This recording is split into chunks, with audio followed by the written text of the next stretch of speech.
Then dito po, may stainless B po kami dito, yung kalulot. Ito po lang po siya. Pero nakakakuha po kami dyan ng honey. Ito po, sir. Stainless B. Pukyutan. So, yan din po, yung dry cave, Silay Cave. Hiking po siya, sir, pero iba naman po yung entrance dyan. So, dito po tayo sa underground, diretso po tayo.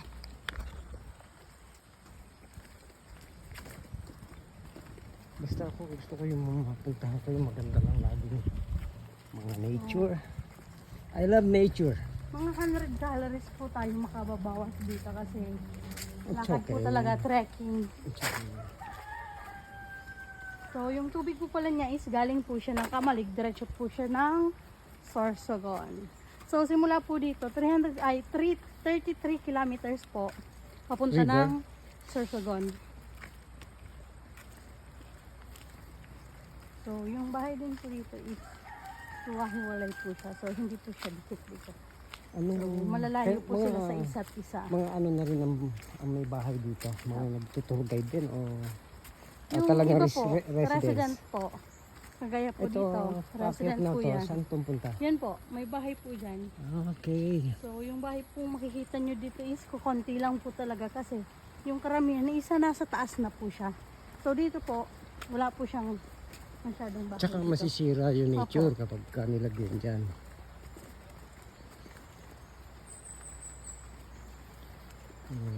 Okay. Kakat ko na lang to.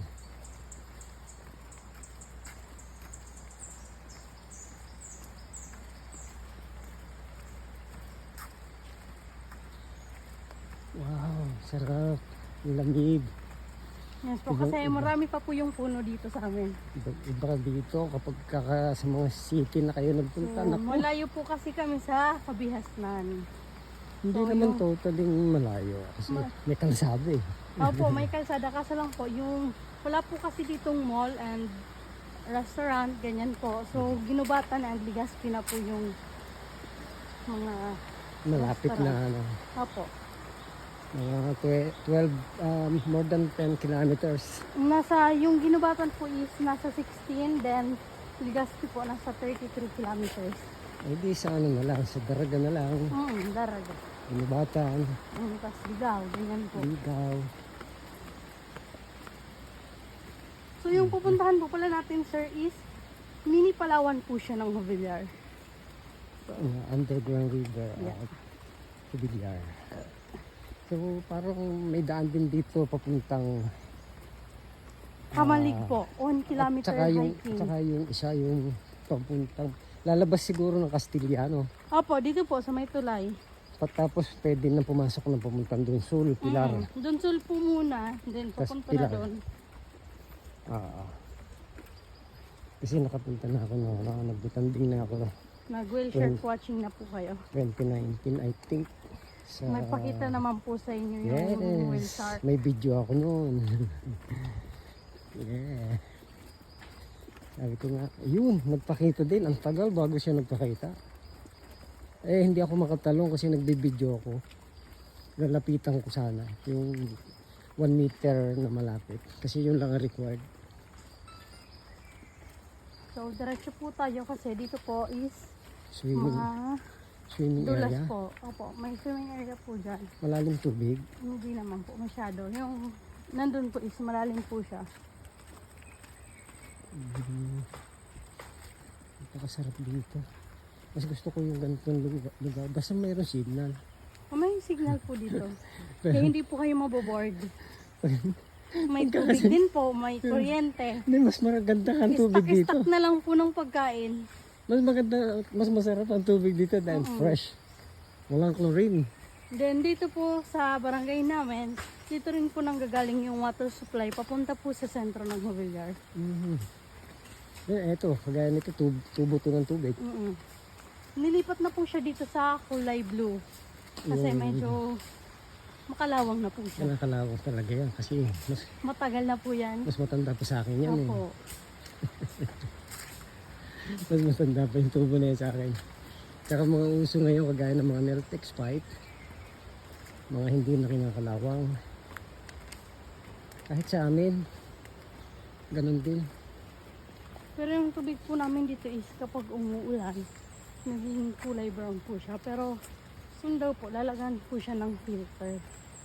Maganda nga yung nagkukulay brown kasi may changes. Oo. Kasi pagka gusto nila ng changes, punta kayo ng maulan. O, di ba? Hindi lang pwede maligo. Kasi, Pero pwede kang mag-picture-picture na, uy, eto ang tubig dito, nagiging chocolate. O, pwede mong i-post sa page yun, nagiging chocolate. Chocolate ang tubig dito. Pag tuyo, nagiging chocolate bar. Joke. andito na po tayo pagbaba. Itong padiretso sa anong punta Yung nito. exit po siya ng underground. Then yung Green Hills po, 1 kilometer hiking. Mm. So dito tayo lalabas mamaya. Dito din po. Okay.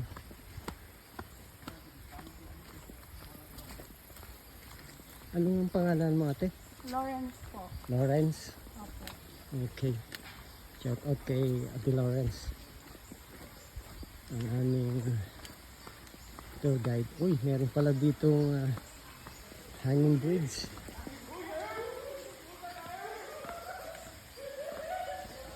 Wow. Yung hanging bridge po dito is, daanan po siya nung mga nagdo-dry cave. So, para isahan na lang po. Ganda.